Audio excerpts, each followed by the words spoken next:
जय हिंद फ्रेंड्स। हमें आज पढ़ना है ऑप्शनल फिजिक्स के लिए यानी हाई स्कूल के लिए ऑप्शनल, ठीक है। और ये चैप्टर जो है फ्रेंड्स है, यहाँ पे हम लोगों ने चैप्टर लिया है गोली दर्पण। दर्पण का मतलब है कि चाहे समतल दर्पण हो चाहे गोली दर्पण हो, ये हमने यहाँ पे लिए। आज हम लोग इसी का डिस्कशन करेंगे। तो आप सब जैसे जानते हैं एक सीरीज हम लोग चला रहे हैं जिसका नाम है ऑप्शनल सीरीज, ठीक है। तो ये ऑप्शनल सीरीज का जो है सेकंड पार्ट है। पहला पार्ट अपलोड हो चुका है, उसको आप लोग देख लीजिए अच्छे से। और इस बात की पूरी गारंटी है, आप लोग ये सब देखने के बाद ऐसा तो नहीं कहेंगे कि पेपर में यही सब आएगा कि नहीं आएगा। लेकिन एक चीज़ क्लियर है कि ये देखने के बाद आप सबका डाउट जो है एकदम से क्लियर हो जाएगा, ठीक है। यानी कहने का ये मतलब है कि इसको वैसे बताया गया जैसे यहाँ से आप लोग देख रहे हैं कि गोली दर्पण कांच के, मतलब ये दिया होगा एक प्रश्न, फिर इसको 4 ऑप्शन दिया होगा। तो उसके बाद उसमें अब जैसे चारों में से कोई एक ही सही होगा, तो एक सही होगा तो ठीक है, वो क्यों सही है। और अगर उसके अलावा 3 गलत हैं तो वो क्यों गलत है, मतलब 3 क्यों गलत है, एक क्यों सही है, ठीक है। तो हम लोग सबका डिस्कशन करेंगे, जो सही है वो भी और जो गलत है वो भी, ठीक है। तो मेरी पूरी गारंटी ये सब देखने के बाद एक बार आप सबका एकदम फुल रिवीजन हो जाएगा, ठीक है। और उसके बाद हम लोग सवाल पे चलेंगे, सवाल लगाएंगे, जो ऑप्शनल सवाल होंगे, ऐसे करते करते आगे चलेंगे, ठीक है। चलिए फ्रेंड्स, बिना टाइम को गंवाए हुए अपना शुरू करते हैं। पहले प्रश्न पढ़ेंगे, फिर उसके बाद इसको हम अच्छे से समझाएंगे, ठीक है। समझाने के बाद क्या होगा कि फिर हम लोग आगे उसको समझाएंगे अच्छे से। अच्छा, ऑप्शन पे टिक हम नहीं लगाएंगे, हम बस समझाएंगे। आप ही लोग बताएंगे सही है कि गलत है, ठीक है। तो ये सारी चीज़ें हमें यहाँ पे करनी है। और एक चीज़ कि आप लोग इसको देख सकते हैं आराम से, चाहे जहाँ पर देख सकते हैं। कापी कलम अगर आपके पास नहीं है फिर भी आप इसको चला करके सीरीज को देख सकते हैं, पूरा एक बार रिवीजन कर सकते हैं, ठीक है। तो चलिए, यहाँ तक जो है अ, बात हो गई। अब अच्छा, और अगर पसंद आए तो शेयर शेयर इसको ज़रूर करिए, ठीक है। तो चलिए फ्रेंड्स, बिना समय गंवाए हुए अपना हम लोग सेशन स्टार्ट करते हैं। तो पहला क्या कह रहा है कि गोली दर्पण कांच के जिस खोखले गोले का भाग होता है, उस खोखले के केंद्र को क्या कहते हैं। तो ध्रुव कहते हैं, वक्रता केंद्र कहते हैं, या इनमें से कोई नहीं, या मुख्य फोकस कहते हैं। तो इनमें से क्या कहते हैं, ठीक है। अब आइए इसको पहले हम एक अलग कॉपी पे समझा देते हैं आप सबको अच्छे से, फिर उसके बाद बताना स्टार्ट करते हैं, ठीक है। क्वेश्चन पढ़िए, कह रहे हैं कि गोली दर्पण कांच के जिस खोखले गोले का भाग होता है, उस उस खोखले गोले का केंद्र क्या कहलाता है, ठीक है। तो आइए बताते हैं क्या कहलाता है खोखले गोले का केंद्र। ये ठीक है, आइए हम लोग अब इसको चर्चा करते हैं इसकी। तो फ्रेंड्स, यहाँ पे हमारा एक रफ पेज आ चुका है, आइए उसके अब इसके समझाते हैं इसको। जैसे फ्रेंड्स यहाँ पे ये देखना है कि मान लीजिए ये हमारा कोई गोली दर्पण है, ठीक है। ये हमारा क्या है, कोई गोली दर्पण। अब आप सब अच्छे से जानते हैं गोली दर्पण जो भी होता है, इसको ऐसे कर, ठीक है। अब जो भी गोली दर्पण होता है ये किसी न किसी एक कांच के खोखले गोले का बना होता है। जैसे अगर हम ऐसे करें तो इतना बड़ा पूरा कांच का गोला है ये, ठीक है। ये पूरा क्या है, कांच का गोला।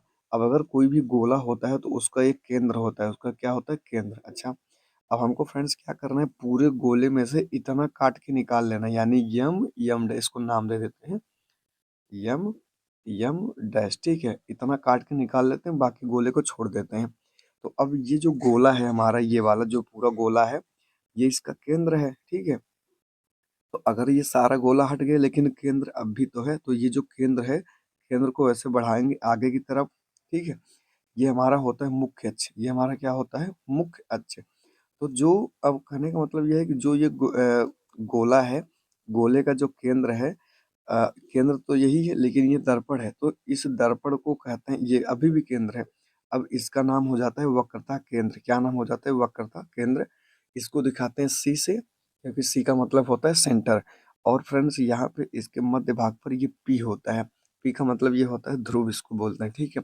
और पी और सी के बीच में यहाँ पे इसके मध्य बिंदु पर ये होता है एफ, यानी होती है फोकस दूरी। क्या होता है, फोकस दूरी। और यहाँ से लगाकर यहाँ तक की जो दूरी होती है ये वाली, इसको बोलते हैं द्वारक, यानी यम और यम डैश, ये होता है दर्पण का द्वारक, ठीक है। देखिए, ये दर्पण का द्वारक है। और जो सी है, सी, ये है वक्रता केंद्र। ये क्या है, वक्रता केंद्र, ये है। और जो यफ है, यफ यफ मतलब है फोकस दूरी। यफ मतलब क्या है, फोकस दूरी। ध्यान से देखना, यफ मतलब फोकस दूरी। पी क्या है, पी दिख रहा है कि नहीं, ठीक है। पी बराबर है दर्पण का ध्रुव, दर्पण का क्या है, ध्रुव, जिसको पोल कहते हैं। ये इसको कहते हैं पोल, इसलिए इसको दिखाते हैं पी से, ठीक है।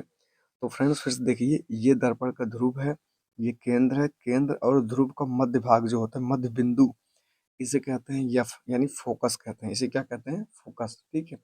और यम डैश ये दर्पण का द्वारक होता है। तो अब इसमें, अब देखिए प्रश्न में क्या पूछा है, इसको देखिए। आइए देखिए प्रश्न में क्या पूछा है, कहाँ गया, यहाँ पे है। तो सेट कर लें, ठीक है। प्रश्न में कह रहा है कि गोली दर्पण कांच के जिस खोखले गोले का भाग होता है, जिस खोखले गोले का भाग होता है, यानी गोली दर्पण दो जो है इसी कांच के, मतलब जो कांच का यही गोला इसी का भाग है, ठीक है। इसी का एक पार्ट है, यहाँ से यहाँ तक इसी का एक क्या है, भाग, ठीक है। जिस खोखले गोले का भाग होता है, आगे क्या कह रहा है, कह रहा है कि उस खोखले गोले का केंद्र क्या कहते हैं, तो उस खोखले गोले के केंद्र को वक्रता केंद्र कहते हैं। क्या कहते हैं, वक्रता केंद्र। इसको दिखाते हैं सी से, अभी को हम लोगों ने जिसकी चर्चा की है उसी को कहते हैं। जैसे ये, यही वक्रता केंद्र सी है, इसी को कहते हैं वक्रता केंद्र। और यही जो दर्पण है, यही ये खोखले गोले का भाग है, ठीक है। तो ये हमारा पहला क्वेश्चन हो गया। अब आइए चलते हैं अपने दूसरे क्वेश्चन की तरफ, ठीक है। तो इसको एक मिनट हम सेट कर लें, ये हिल रहा है थोड़ा सा, है मोबाइल ही ऐसे। तो फ्रेंड्स ऐसे ऐसे इसको हमें यहाँ से पढ़ते हुए चलना है, आई बात समझ में। तो ये पहला हो गया। आइए दूसरा क्वेश्चन देखिए क्या होता है, ठीक है। दूसरे क्वेश्चन में कह रहा है कि अवतल दर्पण द्वारा बने प्रतिबिंब की स्थिति व आकार निर्भर करता है, किस पर निर्भर करता है, पहले ऑप्शन पढ़ते हैं कि वस्तु व प्रतिबिंब के बीच की दूरी पर, ये नहीं है। अब अच्छा पहले एक कारण समझ लेते हैं हम लोग, फिर आगे समझाते हैं, ठीक है। इसको इधर कर देते हैं। अब यहाँ पे समझना स्टार्ट करते हैं। फ्रेंड्स आप लोग एक चीज जानते हैं, जैसे जो हमारा अवतल दर्पण होता है, जैसे ये हमारा हो गया एक अवतल दर्पण, जब इधर से रंगा जाए तो ये होगा अवतल दर्पण, दिख रहा है कि नहीं, ठीक है। अब यहाँ पे जो एक लाइन ऐसे खींचते हैं, इसका नाम होता है मुख्य अक्ष, इसका नाम होता है मुख्य अक्ष, ये सभी को मालूम है, ये होता है मुख्य अक्ष, ठीक है, ठीक है। और जो ये वाला पॉइंट होता है, ये होता है ध्रुव। और यहाँ पर अगर सी मान लें तो यहाँ पे यफ होता है, क्योंकि सी और पी के बीच में होता है यफ, ठीक है। अब फ्रेंड्स यहाँ पे क्या होता है, पहले से जैसे हम लोगों ने पढ़ा है जब सब स्थितियों के बारे में, तो यहाँ पहले बार हम वस्तु को अनंत पर रखते हैं, तो प्रतिबिंब हमारा फोकस पर बनता है। फिर अनंत और केंद्र के बीच में यहाँ पे रखते हैं, तो प्रतिबिंब हमारा जो है यहाँ पे इसके इसके बीच में यहाँ आ जाता है। और जब उसके बाद तीसरी स्थिति में वस्तु को सी पर रखते हैं, तो प्रतिबिंब भी सी पर आ जाता है। फिर सी और एफ के बीच में रखते हैं, फिर फोकस पर रखते हैं, फिर फोकस और ध्रुव के बीच में रखते हैं, ठीक है। तो अब देखिए, इसमें फोकस कहाँ है, ये कहाँ, इससे मतलब नहीं है, बस हमसे एक चीज से मतलब है कि प्रतिबिंब हम लोग वस्तु को कहाँ रख रहे हैं, हमसे यही मतलब है, ठीक है। जैसे जैसे वस्तु को हम इधर शिफ्ट करते जाते हैं, इधर इधर इधर, वैसे वैसे प्रतिबिंब जो है इधर इधर ऐसे भागता हुआ चला जाता है कि नहीं, ठीक। तो इसका मतलब जो अवतल दर्पण से प्रतिबिंब बनने की स्थितियां हैं, ये डिपेंड करती हैं किस पे, ये डिपेंड करती हैं कि वस्तु को कहाँ रखा जा रहा है, ठीक है। ये डिपेंड करती है वस्तु की स्थिति, मतलब वस्तु को कहाँ रखा जाता है, ठीक है। यानी ये दूरी है। अब देखिए फ्रेंड्स एक चीज और, कि कोई भी दूरी जो है हम लोग नापते हैं ध्रुव से। जैसे अगर हमें कोई वस्तु दर्पण से 5 सेंटीमीटर की दूरी पर रखना हुआ, तो वो 5 सेंटीमीटर हम लोग ध्रुव से नापेंगे, यानी ध्रुव से 5 सेंटीमीटर की दूरी पर हम लोग नापेंगे, ठीक है। तो तो अवतल दर्पण से स्थिति जो है किस पर डिपेंड कर रही है, ये डिपेंड कर रही है वस्तु की दूरी, मतलब वस्तु, और ये ध्रुव मतलब दर्पण, ठीक है। तो ये डिपेंड करती है दर्पण और वस्तु के बीच की दूरी पर, ये दर्पण और ये वस्तु के बीच की दूरी पर, ठीक है। अगर वस्तु यहाँ है तो दर्पण से दूरी कम है, अगर वस्तु यहाँ है तो दर्पण से दूरी ज्यादा है, ठीक है। ये सिर्फ डिपेंड करती है दो चीजों पर, मतलब एक दूरी पर, मतलब दर्पण से वस्तु की दूरी पर, ठीक है। अब आइए ऑप्शन में देखते हैं कि दर्पण से वस्तु की दूरी किस ऑप्शन में है, वही वाला हमारा ऑप्शन क्या होगा, सही होगा, ठीक है। तो मुझे इसको सेट कर लें, ठीक है। तो कह रहा है कि अवतल दर्पण द्वारा बने प्रतिबिंब की स्थिति व आकार आकार निम्नलिखित में से निर्भर करते हैं किस पे, तो वस्तु व प्रतिबिंब के बीच की दूरी नहीं, क्योंकि प्रतिबिंब की स्थिति ही डिसाइड करनी है, तो प्रतिबिंब के बीच की दूरी तो ये होगा नहीं, कतई नहीं होगा। दूसरा दूसरा कह रहा है दर्पण व वस्तु के बीच की दूरी पर, दर्पण तथा, ये सही है, ऑप्शन नंबर बी सही है, दर्पण और वस्तु के बीच की दूरी पर ही निर्भर करेगा, ठीक है। दर्पण और वस्तु के बीच की दूरी पर ही क्या करता है, निर्भर करता है। ठीक है फ्रेंड्स, चलिए अब उसके बाद आइए तीसरा देखते हैं, प्रतिबिंब व दर्पण के बीच की दूरी। ये गलत है क्योंकि प्रतिबिंब से तो लेना देना है ही नहीं, उपरोक्त में से कोई नहीं, ये गलत है। हमारा ऑप्शन नंबर बी यहाँ पे क्या हो जाएगा, सही। ऑप्शन नंबर बी फ्रेंड्स क्या हो जाएगा, सही। पेन चल रही क्या है इस पे, ठीक है। यहाँ पे ऑप्शन नंबर बी क्या है, सही है, ठीक है। अब आइए फ्रेंड्स तीसरा वाला ऑप्शन हम लोग अपना पढ़ते हैं, उसके बाद तीसरा वाला ऑप्शन करना स्टार्ट करेंगे। ये रहा हमारा तीसरा ऑप्शन। तीसरा क्या कर रहा है कि यदि किसी वस्तु को अवतल दर्पण के सामने फोकस पर रखा जाता है तो प्रतिबिंब बनेगा। तो प्रतिबिंब कहाँ बनेगा, यदि फोकस पर रखा जाता है तो प्रतिबिंब कहाँ बनेगा। आइए एक बार और इसको समझ लेते हैं, तो प्रतिबिंब कहाँ बनता है, ठीक है। जैसे फ्रेंड्स इसी चित्र में समझा दें, इसी में देख लीजिए। देखिए अगर वस्तु को अनंत पर रखते हैं यहाँ पर, ठीक है, तो प्रतिबिंब जो है बनता है फोकस पर। और अगर वस्तु को दूसरे नंबर पे यहाँ ले आए अनंत और केंद्र के बीच में, तो कहाँ बनता है, अनंत और केंद्र के बीच में। देखो जैसे जैसे प्रतिबिंब को, जैसे जैसे वस्तु को इधर ले आएंगे ना, वैसे वैसे प्रतिबिंब इधर शिफ्ट होते जाएगा हमारा, ठीक है। वैसे वैसे इधर क्या होगा, शिफ्ट होते जाएगा। अब देखिए कहने का ये मतलब है कि अगर वस्तु अनंत पर है तो प्रतिबिंब फोकस पर बनता है यहाँ पर, ठीक है। और अगर वस्तु जो है अनंत और केंद्र, ये केंद्र सी है ये, और अनंत और केंद्र के बीच में यहाँ पे है, तो प्रतिबिंब सी और एफ के बीच में बनता है, ठीक है। और अगर प्रतिबिंब केंद्र पर है तो ये केंद्र पर ही बनेगा। तो प्रतिबिंब कहाँ पर बनेगा, केंद्र पर। अगर सी और एफ के बीच में है तो फिर प्रतिबिंब अनंत और केंद्र के बीच में यहाँ पर बनेगा, ठीक है। और अगर वस्तु को ले आके रख दिए एफ पे तो ये बनता है अनंत पर। यहाँ से अब एकदम इधर भाग आएगा अनंत पर, ठीक है। तो कहाँ पर बनता है, अनंत पर। अनंत पर। अगर ना समझ में आया हो तो कमेंट करके बताइए, इसको और अच्छे से हम एकदम समझा देंगे। इसलिए यहाँ पे ऐसे करके फ्रेंड्स बता रहे हैं, ठीक है। तो अगर वस्तु को फोकस पर रखा जाए तो प्रतिबिंब बनता है अनंत पर। आइए देखते हैं अनंत किस ऑप्शन में है, वही वाला ऑप्शन हमारा सही होगा। देखिए यदि किसी वस्तु को दर्पण के सामने फोकस पर रखा जाता है तो प्रतिबिंब बनेगा। फोकस तल में नहीं, वक्रता केंद्र पर नहीं। अच्छा वक्रता केंद्र पर क्यों नहीं बनेगा, क्योंकि वक्रता केंद्र पर तभी तभी बनेगा जब प्रतिबिंब वक्र से नहीं, प्रतिबिंब वक्रता केंद्र पर तभी बनता है जब वस्तु होती है केंद्र पर, ठीक है। तो यही एक स्थिति है कि जहाँ पर फ्रेंड्स यही एक स्थिति है जहाँ पर वस्तु को रखा जाता है वहीं प्रतिबिंब बनता है, ठीक है। और तीसरा अनंत पर, ये रहा, ये ले, यानी अनंत। अनंत का मतलब हमारा है, एक मिनट कहाँ गया, इसको सेट कर ले अच्छे से, ठीक है।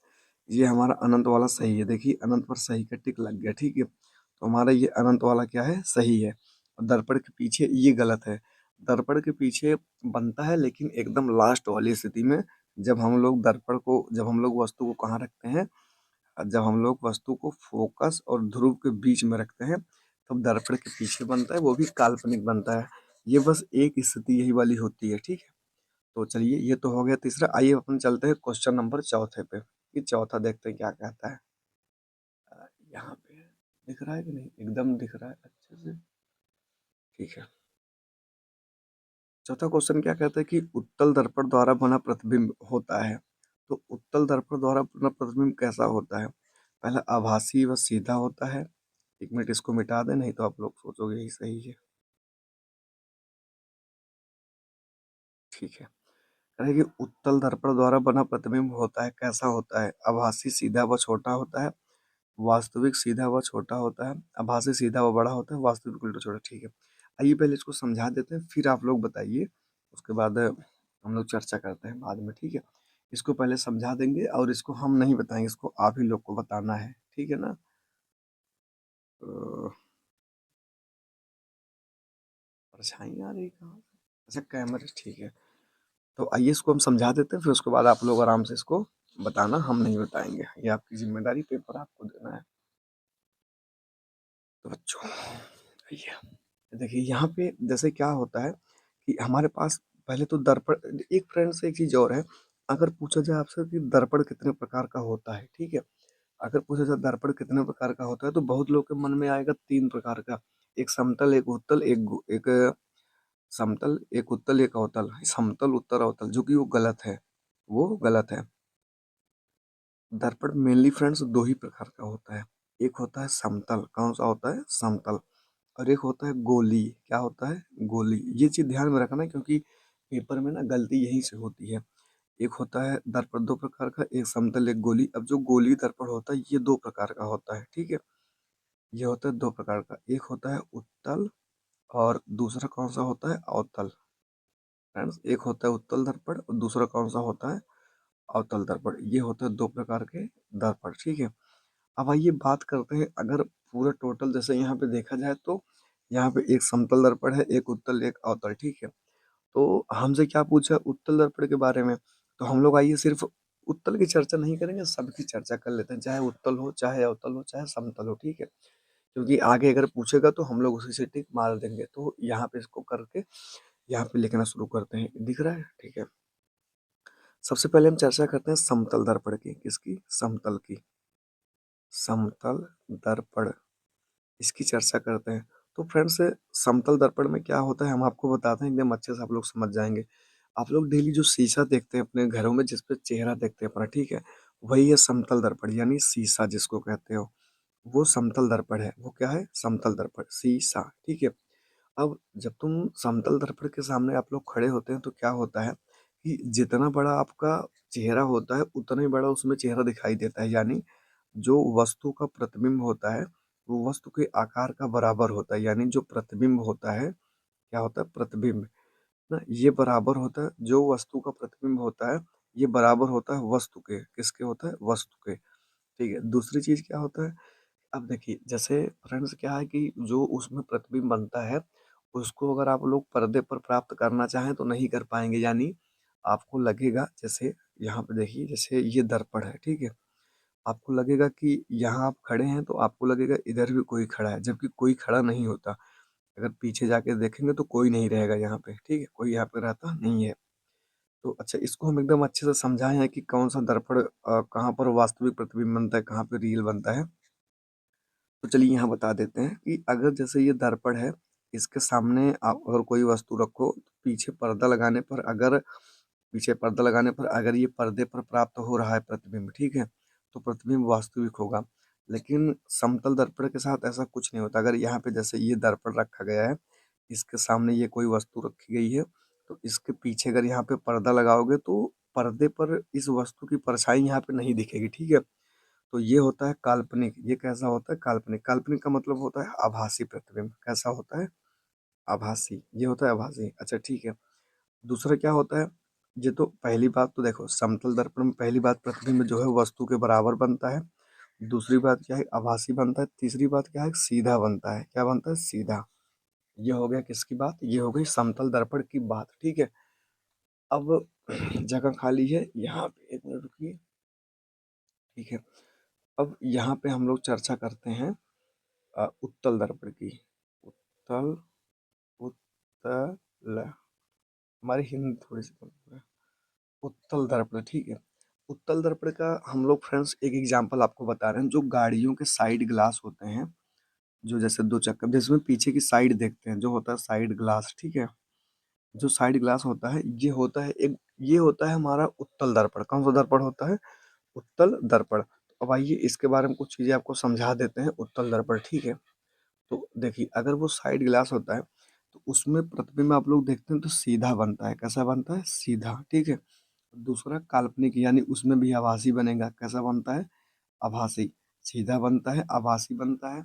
और एक चीज क्या है कि वस्तु से छोटा आप लोग देखते हैं कि जब, अगर नहीं देखें तो आज ही जाके चेक कर लीजिए, अभी जाके चेक कर लीजिए कि जो गाड़ियों के साइड ग्लास होते हैं उसमें जब आप लोग अपना चेहरा देखते हैं तो जितना बड़ा आपका चेहरा है ना उससे छोटा दिखाई देता है। उससे कैसा दिखाई देता है, छोटा। तो पहला सीधा बनता है, दूसरा आभासी, तीसरा नंबर पे छोटा बनता है। कैसा बनता है, छोटा। प्रतिबिंब कैसे बनता है, छोटा। ये हो गया गुण किसका, उत्तल का। अच्छा अवतल का क्या होता है, आइए बताते हैं अवतल। अवतल का गुण फ्रेंड्स ऐसा होता है कि वो जो दर्पण होता है ना उसमें जो है प्रतिबिंब जो है उल्टा बनता है। उल्टा मैंने तुमको कैसे बताया सबको, चलिए इसको ऐसे जान लो ये, ठीक है। जो अवतल दर्पण होता है इसमें ऐसा कैसे, तो जैसे अभी कोई आपके घर जैसे कोई नया बर्तन हो, जैसे चम्मच वगैरह आया हो, उसमें जैसे थाली हो, उसमें अगर आप लोग देखते हो तो आपका चेहरा दिखाई देता है, ठीक है। तो अगर ध्यान से देखेंगे तो जो चेहरा दिखाई देता है वो उल्टा बनता है। कैसा बनता है? आपका प्रतिबिंब बनेगा उल्टा। उसके बाद वहां पर भी आभासी बनता है, ठीक है। और वहां पर भी क्या है? बड़ा बनता है। क्या बनता है? बड़ा। तो अब आइए देखिए इन तीनों में क्या, देखिए आभासी इसमें भी है, आभासी इसमें भी है, और आभासी इसमें भी है। यहाँ पर देखिए, दिख रहा है? ठीक, बिल्कुल एकदम आभासी जो है इसमें भी है। तो अगर आभासी सब में आभासी को काट दिया जाए तो देखिए अब समतल दर्पण में प्रतिबिंब कैसा बनता है? प्रतिबिंब जो है पहली बात तो वस्तु के बराबर बनता है और सीधा बनता है। समतल दर्पण में वस्तु के बराबर और सीधा, उत्तल दर्पण में सीधा और वस्तु से छोटा, सीधा और वस्तु से छोटा, अवतल में उल्टा और बड़ा। अब देखिए हमसे ये समझ गए। अब देखिए हमसे पूछा क्या है यहाँ पे, ये उसकी चर्चा करते हैं, ठीक है। अ, यहाँ पे ठीक है, कह रहा है कि उत्तल दर्पण द्वारा प्रतिबिंब बना प्रतिबिंब होता है, मतलब कैसा होता है। तो आइए उत्तल दर्पण वाला यहाँ पे उत्तल दर्पण का देख लो। प्रतिबिंब सीधा होता है, आभासी होता है और छोटा होता है। सीधा, आभासी, छोटा। जिसमें सीधा, आभासी, छोटा रहेगा वही वाला ऑप्शन हमारा सही हो जाएगा, ठीक है। एक मिनट रुकिए, ठीक है। देखिए यहाँ पे उत्तल दर्पण द्वारा प्रथम किसमें? आभासी, सीधा, छोटा। अरे ये तो पहले में आ गया, तो हमारा पहला सही है। अच्छा, देखिए वास्तविक, सीधा, छोटा। वास्तविक वाला एकदम गलत है, क्योंकि वास्तविक किसी में नहीं बनता, अवतल में बनता है, वो भी एक लास्ट वाली कंडीशन में। आभासी बनता है सीधा, लेकिन सीधा बनेगा, लेकिन छोटा नहीं, बहुत बड़ा बनता है, तो ये ऐसे ही गलत है। अच्छा, हमसे उत्तल पूछा, तुम्हारा यही सही है, आभासी बनेगा, सीधा बनेगा, व छोटा बनेगा, ठीक है। अब आभासी सीधा व बड़ा ये होगा ही नहीं, वास्तविक उल्टा व छोटा ये भी नहीं होगा। तो हमारा सिर्फ एक ऑप्शन सही है, ऑप्शन नंबर 4। आभासी बनता है, सीधा बनता है, छोटा बनता है, ठीक है। तो ये हमारा हो गया ऑप्शन नंबर चौथा। अब आइए पांचवें ऑप्शन की तरफ चलते हैं। इसको फ्रेंड्स पढ़ते हैं, फिर उसके बाद समझते हैं, फिर उसके बाद आगे चलते हैं, ठीक है। देखिए, कह रहा है कि किस दर्पण में यदि प्रतिबिंब के स्थान पर वस्तु रख दी जाए, यानी प्रतिबिंब के स्थान पर क्या रख दी जाए? वस्तु रख दी जाए तो परावर्तन नहीं होगा। चलिए देखते हैं। कह रहा है कि यदि किस दर्पण में यदि प्रतिबिंब के स्थान पर वस्तु रख दी जाए तो परावर्तन नहीं होगा। पहला है अवतल दर्पण, दूसरा समतल दर्पण, तीसरा समतल। ठीक है, तो आइए इसको पहले समझाते हैं, फिर उसके बाद आप लोग इस पे टिक लगाइए, ठीक है। आइए इसको समझा देते हैं पहले। तो चलिए फ्रेंड्स, यहाँ पे समझ लेते हैं। हमारा प्रश्न ये है कि वह कौन सा दर्पण है जिसके सामने हम लोग वस्तु रखते हैं, यानी अगर वस्तु के जगह पे प्रतिबिंब, जैसे हम वस्तु के जगह पर प्रतिबिंब, मतलब जहाँ पर प्रतिबिंब बनता है वहां पे वस्तु रख दें तो परावर्तन नहीं होगा, ठीक है। आइए देखते हैं। तो अगर जैसे ये है हमारा अवतल दर्पण, ये हमारा कौन सा दर्पण है फ्रेंड्स? ये है अवतल दर्पण, ठीक है। ये अवतल दर्पण, और यहाँ पे ऐसे ये है ध्रुव, ये क्या है? ध्रुव। और ये है एफ, ये है सी। अब देखिए, अब जैसे ये अवतल दर्पण के सामने हम लोग कहीं पर भी अगर वस्तु रखेंगे तो जाहिर सी बात है इसका प्रतिबिंब होता, मतलब इसका प्रकाश किरणें यहाँ से जाएंगी या तो यहाँ से कैसे भी जाएंगे, यहाँ पे परावर्तन हो जाता है, ठीक है। यानी अवतल दर्पण से परावर्तन होता है। अवतल दर्पण से परावर्तन होने का ये मतलब है कि अगर जैसे वस्तु को यहाँ रखें, प्रतिबिंब यहाँ बना, तो अगर हम लोग क्या करें, प्रतिबिंब की जगह पे वस्तु रखें, फिर भी प्रकाश किरणें जाएंगी और इसका परावर्तन हो जाएगा, ठीक है। ये होता है। और आइए समतल दर्पण के लिए देखते हैं कि समतल दर्पण के लिए क्या होता है। जैसे ये कोई समतल दर्पण है, ठीक है। इसके सामने अगर वस्तु रखते हैं तो यहाँ से होता है परावर्तन, तभी हमें कोई चीज, तभी हमें हमारा फेस दिखाई देता है, ठीक है। तो यहाँ से ऐसे प्रकाश जाएगी, यहाँ पे मतलब परावर्तन के नियम में आप लोग पढ़े हो, कोई दिक्कत वाली बात नहीं है, ठीक है। तो यहाँ पे क्या होता है कि यहाँ पे फ्रेंड्स क्या होता है कि जो समतल दर्पण होता है इससे परावर्तन होता है, क्योंकि अगर परावर्तन नहीं होगा तो हम लोग को कोई वस्तु दिखाई ही नहीं देगी, ठीक है। तो इसलिए अब देखिए, अवतल दर्पण से परावर्तन होता है, समतल दर्पण से होता है, ठीक है। अब उत्तल दर्पण से नहीं होता। अच्छा, एक चीज, पेपर में आप सबको सब ऑप्शन नहीं चेक करना है, ठीक है, ऐसे समझना है। लेकिन अगर अगर दो के बारे में आप लोग को पहले से जानकारी है, दो गलत है, तो सही कौन सा हो जाएगा? तीसरा सही ही हो जाएगा, ठीक है। आइए इसको पहले देख लेते हैं एक बार। अच्छा, यहाँ से कुछ कट तो नहीं रहा है? नहीं, अच्छा वो उधर वाला है, ठीक है। यहाँ से कह रहा है कि किस दर्पण में यदि प्रतिबिंब के स्थान पर वस्तु रख दी जाए तो परावर्तन नहीं होता। अब देखिए, अवतल दर्पण में ली होता है, ये तो गलत है। समतल दर्पण ये भी गलत ही है। और तीसरा इनमें से कोई नहीं, तो जब तीन दर्पण होता है तो ऐसा हो ही नहीं सकता इसमें से कोई नहीं होगा। जब ये दोनों गलत है, ये हो ही नहीं सकता, तो एक ऑप्शन बचा, यही वाला हमारा ऑप्शन सही हो जाएगा। तो इसका फ्रेंड्स पांचवे का आंसर जो सही है वो है उत्तल दर्पण। वो क्या है? उत्तल दर्पण, यही सही है। बात समझ में आ गई? तो ठीक है, 25 मिनट फ्रेंड्स, ये वीडियो थोड़ा सा लॉन्ग हो गया, 25 मिनट का हो गया। अब अगले वीडियो में हम लोग क्या करेंगे, अपना छठवां सातवां, उसके बाद ऐसे ऐसे 8 तक है, ये नीचे आंसर दिया सबका, ठीक है। तो फ्रेंड्स ये 8 तक है। तो हम लोग यहाँ पे 8 तक चर्चा कर ली है। एक चीज और फ्रेंड्स, अगर इसके पहले आप लोगों ने साइंस जरा सा भी नहीं पढ़ा है फिजिक्स के बारे में, तो कोई दिक्कत नहीं, ये वीडियो आपके लिए ही है, ठीक है। तो ये सब समझिए, 5 ये ऑप्शनल है। तो ये देखिए, ऑप्शन तो 5 ही है, लेकिन इसमें आपको जानकारी बहुत ज़्यादा मिल गई है, ठीक है। तो ऐसे आने वाले हर वीडियो में हम लोग क्या करेंगे, जानकारी को प्राप्त करेंगे। जानकारी को प्राप्त करने के बाद क्या करेंगे कि ऐसे ऐसे एक एक सवाल को लगाते रहेंगे, ठीक है फ्रेंड्स। तो चलिए मिलते हैं नेक्स्ट वीडियो में, तब तक के लिए जय हिंद। आप सब इसको ऐसे क्या करिए, देखते रहिए, ठीक है। तो चलिए, वीडियो को शेयर जरूर करिए, और हाँ, आप लोग जो यहाँ पे ना समझ में आया उसको कमेंट में मेंशन जरूर करिए, हम अगली वीडियो में उसको समझा देंगे, ठीक है। चलिए फ्रेंड्स, मिलते हैं नेक्स्ट वीडियो में, तब तक के लिए जय हिंद।